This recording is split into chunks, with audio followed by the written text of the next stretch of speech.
नमस्ते, मैं प्रशांत। स्वागत है आप सबका मेरे साथ विद्या विकास यूट्यूब चैनल पे। मेरे साथ उपस्थित समस्त महानुभावों, मेरे प्यारे सभी साथियों और देश के मेरे प्रिय सभी देशवासियों। सबसे पहले तो आज आप सबको 15 अगस्त यानी स्वतंत्रता दिवस की हार्दिक बधाई और शुभकामनाएँ। आज ये 15 अगस्त महज़ एक डेट नहीं बल्कि हमारे भारतीय इतिहास का एक बहुत ही गौरवपूर्ण दिन। गौरवपूर्ण दिन इसलिए क्योंकि आज के ही दिन 1947 में हमारा देश ब्रिटिश हुकूमत से आज़ाद हुआ था। और आज़ाद ऐसा कि आज भारत लगातार निरंतर नई ऊंचाइयों पे आगे बढ़ता जा रहा है और हम हर वर्ष दर वर्ष एक नए कीर्तिमान स्थापित कर रहे हैं। स्थापित ऐसे जैसे आज दुनिया की तमाम सत्ता की बात करें तो हमारा देश आज वैश्विक रूप से बहुत आगे है। मैं आज आप सबके समक्ष कुछ बातें करने के लिए आया हूँ क्योंकि मुझे लगा कि आज आज़ादी का ये हमारा महत्वपूर्ण दिन है, तो मुझे भी आप सबसे मुखातिब होना चाहिए, मुझे भी कुछ अपनी बातें रखनी चाहिए। हमें आपको सुनने, समझने का मौका मिलना चाहिए क्योंकि एज़ अ टीचर मैं लगातार आप सबके लिए पढ़ा रहा हूँ। आप सब भी मुझे काफ़ी प्यार दे रहे हैं यूट्यूब, इंस्टा हर जगह पे। ये मेरे लिए बहुत सौभाग्य की बात है और मैं इसे अपने आप को बहुत धन्य समझता हूँ। तो उन्हीं सब चीज़ों को लेकर के मैं कुछ अपनी बातों को लेकर के आया हूँ और मैं आप सबको कुछ बताना समझाना चाहता हूँ। सबसे पहले तो हम जानेंगे कि 15 अगस्त 1947 डेट का महत्व क्या है।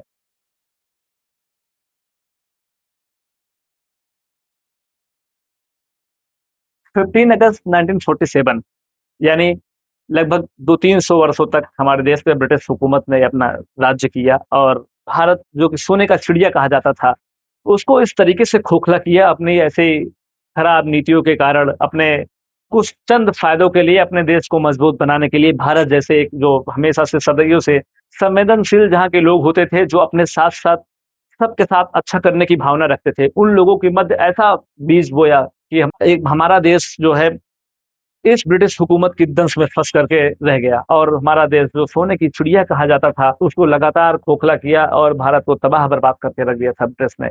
लेकिन हमारे भारतीयों के हौसले न कभी झुके, न कभी कम हुए। हमारे भारत देश के जो भी प्रबुद्ध लोग थे, जो भी हमारे देश के साहसी लोग थे, उन्होंने ब्रिटिश हुकूमत का सामना किया और उनको मुँहतोड़ जवाब दिया था, जिसका परिणाम हुआ कि 1947 में ब्रिटिश को अपना राज्य यहाँ से छोड़ के जाना पड़ा, भारत को आज़ाद करना पड़ा। क्योंकि वो ऐसे तो छोड़ने वाले नहीं थे, क्योंकि उनकी तो यही नीति थी कि जिस भी देश पे जाओ, वहाँ पे कब्ज़ा करो, फिर उस देश के पूरे भी रिसोर्सेस हैं, उनको खोखला करो, वहाँ के लोगों को अपने मानसिक रूप से गुलाम बना दो। लेकिन भारत ने भी उनकी ये चाल कुछ हद तक तो शुरू में तो सफल हुई क्योंकि हमारा देश जो है अतिथियों का बड़ा स्वागत करता था। तो जब शुरुआत में ब्रिटिश लोग यहाँ पे आए तो फिर उन्हें उसी नज़र से देखा गया जैसे हम हमेशा सबको देखते थे। उन्हों भी देखा गया कि वो भी कुछ चंद व्यापार के लिए आए हैं, तो हमारा भी कुछ बेटर कम्युनिकेशन होगा, हम भी अपना आगे जाएँगे। तो थोड़ी बहुत शुरू में उनको रियायतें दी गई, लेकिन उन्हीं रियायतों का फिर वो गलत इस्तेमाल कर कर के भारत की जो कह सकते हैं कि मासूम लोग थे, उनको बहला-फुसला करके अपनी गलत नीतियों का लगातार प्रचार कर कर के उनको अपने हुकूमत में जकड़ के रख लिया। फिर लेकिन परिणाम ये हुआ कि भारत का स्वतंत्रता संग्राम आंदोलन चला, बहुत लंबा आंदोलन चला 1947 तक आते-आते ब्रिटिश सरकार को फिर ये लगने लगा कि अब यहाँ पे जीने मुश्किल है, यानी यहाँ छोड़ के जाना ही पड़ेगा। अब भारतीयों से बच पाना हमारे लिए बहुत दुर्लभ है। परिणाम ये हुआ 1947 को हमारा देश आज़ाद हुआ, यानी 14 अगस्त 1947 की जो रात थी, वो रात जब बीती तो 15 अगस्त मध्य रात्रि में भारत के एक नए स्वर्णिम युग की शुरुआत हो रही थी। जब पूरी दुनिया सो रही थी, उसमें भारत अपनी एक नई इबारत यानी नई कहानी लिख रहा था। कहानी कुछ ऐसी कि आज भारत आप भी समझते हैं, हम भी समझते हैं कि हमारा देश कहाँ पे है। लेकिन आज़ादी तो हमें मिली ही, लेकिन उसके साथ-साथ हमें विभाजन का दंश भी झेलना पड़ा, यानी पार्टीशन भी हमको झेलना पड़ा, जिससे हमारे लाखों लोग घर से बेघर हुए और बहुत बड़ी संख्या में लोगों को अपनी जान गँवानी पड़ी। ये हमारे लिए दुखद था क्योंकि हम लोग हमेशा से समभाव की नीति रखने वाले लोग थे। हम लोग हमेशा से एकजुटता का महत्व देते थे, एकजुटता के महत्व को समझते थे। लेकिन ब्रिटिश हुकूमत और कुछ चंद राजनीतिक फ़ायदों के लिए लोगों ने कुछ ऐसी कुनीतियाँ बनाई कि फिर हमारे देश को उस दिन विभाजन की एक बड़ी विभीषिका यानी इंडिया और पाकिस्तान 2 पार्ट में हमारा देश बँटा, जिसकी वजह से बड़ी संख्या में लोग घर-बदर हुए, उनको अपना घर छोड़ना पड़ा, बड़ी संख्या में लोगों को अपनी जान गँवानी पड़ी। कई परिवार छूट गए, कुछ इंडिया में रह गए, कुछ पाकिस्तान में चले गए। तो ये डेट हमें ये भी सिखाती है कि हमें कैसे एकजुटता से रहना है, भाईचारे के साथ रहना है, आपसी प्रेम व्यवहार के साथ रहना है। क्योंकि अगर हम एकजुट होकर के रहेंगे, तो निश्चित तौर पे हमारा देश मजबूत होगा। फिर कहा जाता है ना India that is Bharat, shall be A union of state, यानी हमारा जो पूरा भारत देश है वो अलग अलग राज्यों का एक संघ है। राज्यों का संघ ऐसे क्योंकि हमारे देश में जितने भी अलग अलग स्टेट हैं उन सबको को मिला करके हमारा देश भारत बनता है। और भारत देश ऐसा जहाँ पे विभिन्न धर्म, विभिन्न भाषा, विभिन्न बोली, विभिन्न संस्कृतियों को बोलने मानने जानने वाले लोग हैं, लेकिन उसके बाद भी हम सब विविधता में एकता रखते हैं।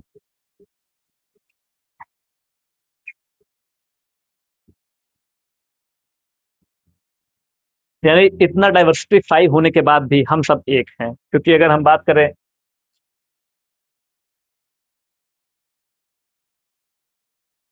अपने भारत की, चाहे हम नॉर्थ ईस्टर्न एरिया को समझे या नॉर्दर्न एरिया को समझे, जम्मू कश्मीर या वेस्टर्न एरिया या फिर सदर्न, जितने भी हमारे अलग अलग स्टेट हैं, जितने भी हमारे अलग अलग यूनियन टेरिटरीज हैं, सबका अपना कल्चर है, सबकी अपनी बोली है, सबकी अपनी भाषा है। लेकिन उसके सब अलग अलग होने के बावजूद भी हम सब एक हैं। एक इसलिए हैं क्योंकि भारत हमेशा से ऐसी भूमि रहा है जो एकता में विश्वास रखता था, और यही एकता का परिणाम है कि आज भारत बहुत ही सशक्त देश है। तो साथियों, आप सबको बहुत बधाई स्वतंत्रता दिवस की। आइए कुछ हम लोग बात करते हैं। तो अब हम लोग जानते हैं आज़ादी के नायकों के बारे में, यानी हमें जो आज़ादी मिली उसमें किन किन लोगों का अमूल्य योगदान रहा, कैसे हमारे देश को उन्होंने आज़ाद कराने में महत्वपूर्ण भूमिका निभाई, उनके बारे में समझते हैं। अगर हम बात करते हैं कि हमारा जो इंडियन स्ट्रगल, जो इंडियन नेशनल मूवमेंट जो हमारा चल रहा था, हमारा जो इंडियन नेशनल मूवमेंट चला उसमें बहुत सारे नायक थे। उन्होंने अपने अपने हिस्से का संघर्ष किया और पूरे देश को एकजुट करके रखा। बात करते हैं हम जैसे महात्मा गांधी, सुभाष चंद्र बोस, अशफाक उल्ला खां आजाद, चंद्रशेखर आजाद जी, भगत सिंह, सरदार वल्लभ भाई पटेल, सरोजनी नायडू, रानी लक्ष्मीबाई, और अलग अलग सारे समस्त जो भी हमारे नायक थे। इन लोगों का योगदान इतना महत्वपूर्ण था कि इन्होंने पूरे देश को एकजुट करने का काम किया और पूरे देश में क्रांति की लौ जलाई। और क्रांति की लौ ऐसी कि जिसका परिणाम हुआ कि ब्रिटिश हुकूमत को अपनी सत्ता छोड़ करके जाना पड़ा। लेकिन क्या सिर्फ इन्हीं नायकों के नाम के साथ साथ ही हमें आजादी के महत्व को समझना पड़ेगा? नहीं, इसके साथ साथ हमें ध्यान देना होगा उन समस्त नौजवानों का, उन समस्त किसानों का, उन समस्त विद्यार्थियों का, उन समस्त महिलाओं का, और उस समस्त जो भारत के एक एक मजदूर थे, उस हर एक भारतीय नागरिक का, जिन्होंने अपने अपने हिस्से का संघर्ष किया। जैसे विद्यार्थियों ने अपनी पढ़ाई छोड़ दी, नौजवानों ने अपनी नौकरी छोड़ दी, अपनी जवानी कुर्बान कर दी और अपने जमाने को स्वतंत्रता आंदोलन में झोंक दिया, जिन्हें स्वतंत्रता आंदोलन के इतिहास को जब हम पढ़ते हैं उनका हमें नाम भी देखने को नहीं मिलता है। ऐसे तमाम लाखों लाख किसान जिन्होंने ब्रिटिश हुकूमत को माकूल माकूल जवाब दिया था, उनको भी हम देखते हैं तो इतिहास के पन्नों से वो गायब है। ऐसी महिलाएं जिन्होंने अपने घरों से बाहर निकल के ब्रिटिश हुकूमत के खिलाफ जंग छेड़ा, अपने अपने घर वालों को खोया, अपने अपने परिवारजनों को खोया, और ऐसे तमाम मजदूर जो ब्रिटिश हुकूमत के आदेश को पालन करने के साथ साथ उनके कोड़े खाते थे, उसके बावजूद भी ब्रिटिश हुकूमत का विरोध करते थे, उन समस्त महानुभावों को आज याद करने का दिन है। उन सब की अथक प्रयास मेहनतों का परिणाम है कि आज हम स्वतंत्र भारत में पैदा हुए हैं। तो हमें आज़ादी का महत्व तो समझना ही पड़ेगा, साथ साथ उन सभी आदर्श, उन सभी नायकों को याद भी करना होगा, क्योंकि उन्हें याद करने के साथ साथ ही आज वक्त है उन्हें सच्ची श्रद्धांजलि देने का, और उनके जो भी उन्होंने अपने तरीके से देश को आज़ादी कराने में योगदान दिया, उनके विचारों को अपनाने का। अगर हम भगत सिंह को मानते हैं, तो हमें आज भी अपने अंदर साहस और निर्भीकता को मानना पड़ेगा। अगर हम महात्मा गांधी जी को अपना आदर्श मानते हैं, तो हमें भी सत्य अहिंसा का विचार अपने अंदर लाना होगा। अगर हम सुभाष चंद्र बोस को अपना आदर्श मानते होंगे, तो हमें साहस, दृढ़ संकल्प मानना पड़ेगा। अगर हम सरदार वल्लभ भाई पटेल को अपना आदर्श मानते हैं, तो हमें देश में एकता का जो उन्होंने पैगाम दिया, उसको अपने अंदर लाना पड़ेगा। यानी हमें अपने आदर्श को मानने के साथ-साथ, उन नायकों को याद करने के साथ-साथ, उनके विचारों को भी मानने की ज़रूरत है। क्योंकि जब तक हम उनके विचारों को नहीं मानेंगे, तो हमारी वो आज़ादी में जो उनकी योगदान है, उनका आज का जो हम देखेंगे, तो रिलेवेंस क्या रह जाएगा फिर हमारे ऊपर। यानी हमें उनको याद करने के साथ उनके विचारों को भी समझना होगा। उनके विचार थी, उनकी एकता था कि हमारा देश आज़ाद हुआ और आज हम लोग स्वतंत्र भारत में जी खा रहे हैं। इसके बाद मैं दूसरा जो हमारा मुद्दा है, मैं उस पे बात कर रहा हूँ आपसे। जी। तो अब हम लोग आज़ादी के अर्थ को समझते हैं। क्या सबसे पहले मेरा आपसे सवाल है, क्या आज़ादी का अर्थ सिर्फ़ इतना ही कि हम अंग्रेज़ों से आज़ाद हो गए और आज स्वतंत्र भारत में जी रहे हैं? मेरे ख़्याल से आज़ादी का अर्थ ये नहीं है। आज़ादी का अर्थ है कि आज, उस समय की आज़ादी का अर्थ दूसरा था कि हम ब्रिटिश हुकूमत से आज़ाद हो गए, लेकिन आज मेरे ख़्याल से आज़ादी का अर्थ दूसरा है। दूसरा कैसे? आज की आज़ादी का मतलब हमारे देश का कोई बच्चा शिक्षा से ना वंचित रहने पाए, हमारे देश का कोई नागरिक आर्थिक असमानता को सामना ना करने पाए। हमारे देश में किसी भी व्यक्ति के साथ जाति, धर्म या फिर उसके कह सकते हैं कि जेंडर के साथ कोई ऐसा डिस्क्रिमिनेशन ना हो, जिसको उसको ये फ़ील हो कि मेरे और किसी और के बीच में गैप हो। आज के जीवन में मुझे आज़ादी के मायने ये समझ में आते हैं कि हमें अंधविश्वास और अज्ञानता को फैलाने वाले लोगों को हटाना होगा। यानी आज आज़ादी का समस्त जो मतलब है, वो है हमारे देश को एकजुट करना और आगे बढ़ाना। और आगे ऐसा बढ़ाना कि हमारा देश का हर एक नागरिक अपने आप में गौरवान्वित हो, मैं भारत देश का नागरिक हूँ, ये भारत देश मेरा है, यहाँ रहने वाले समस्त नागरिक मेरे अपने हैं, मेरे अपने भाई-बहन जैसे हैं, मेरे अपने घरवाले जैसे हैं। तो मेरे ख़्याल से आज़ादी का मतलब बहुत व्यापक तौर पे है, क्योंकि हमें बोलने, अच्छे हवा में जीने, रहने, खाने, घूमने, टहलने, स्वतंत्रता, समानता और बंधुत्व और कह सकते हैं कि हमें न्याय हर तरीके की आज़ादी हमारे कॉन्स्टिट्यूशन ने हमें दी है। लेकिन इन्हीं सब आज़ादी को साथ-साथ हमारे कॉन्स्टिट्यूशन ने मैं बात करता हूँ अपने कॉन्स्टिट्यूशन की, तो इसी कॉन्स्टिट्यूशन ने हमें तमाम अधिकार दिए। ऐसे अधिकार जिनको अधिकार हो यानी हमारे जो तमाम मौलिक अधिकार और तमाम ऐसे नीति निर्देशक तत्व यानी डीपीएसपी में बहुत सारे हमारे और आपके लिए ऐसे प्रावधान किए गए हैं कि जो हमारे और आपके जीवन को आगे बढ़ाते हैं। हमें और आपको अपने जीवन में ऊँचाइयों पे ले जाते हैं। लेकिन यही कॉन्स्टिट्यूशन हमें और आपको कुछ कर्तव्यों को सिखाता है। कैसे कर्तव्य? ये कॉन्स्टिट्यूशन हमें आपको सिखाता है कि हमें अपने कॉन्स्टिट्यूशन का सम्मान करना होगा। हमें अपने देश में लोगों के प्रति एकता का भाव जगाना होगा। हमें अपने देश में अखंडता फैलाना होगा।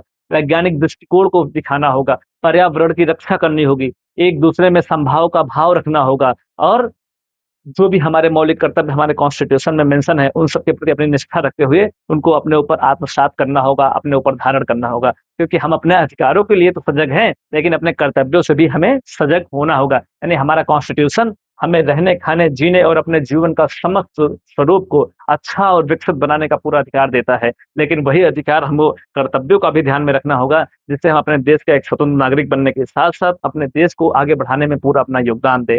हर किसी के प्रति समान भावना रखें, हर किसी को आगे बढ़ने के जैसे हमें मौका है वैसे दूसरे को समझें। अपनी स्वतंत्रता का सम्मान करते-करते किसी दूसरे की स्वतंत्रता को ना बाधित करने लग जाएँ, किसी दूसरे की स्वतंत्रता का हनन ना करने लग जाएँ। हमें ऐसी स्वतंत्रता को मानना होगा और दूसरों की स्वतंत्रता का ख़्याल रखना होगा। तो मेरे ख़्याल से आज़ादी का अर्थ ये होगा जब हम सब एकजुट होकर के अपने देश को आगे बढ़ाएँगे और पूरा देश हमारा एक नई दिशा में आगे बढ़ेगा। ठीक, फिर इसके बाद हम बात करते हैं युवाओं के प्रति जो मैं कुछ कहना चाह रहा हूँ। जी, तो अब हम ये जानते हैं कि हमारे देश में युवाओं की क्या भूमिका होगी।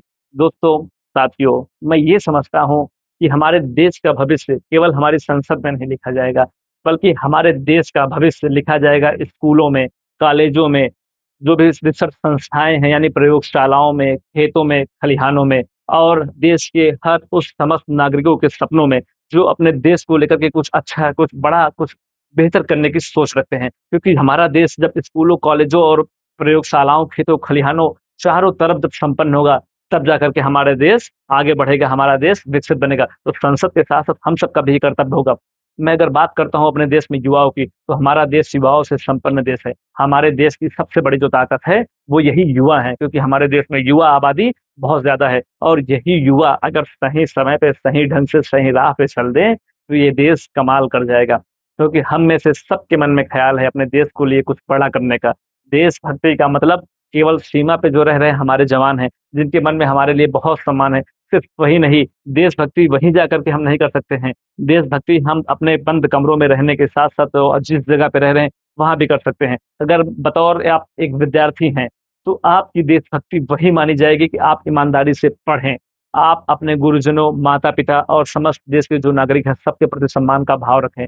ईमानदारी से पढ़ेंगे, लिखेंगे, आगे बढ़ेंगे, तो आपका देश विकसित होगा।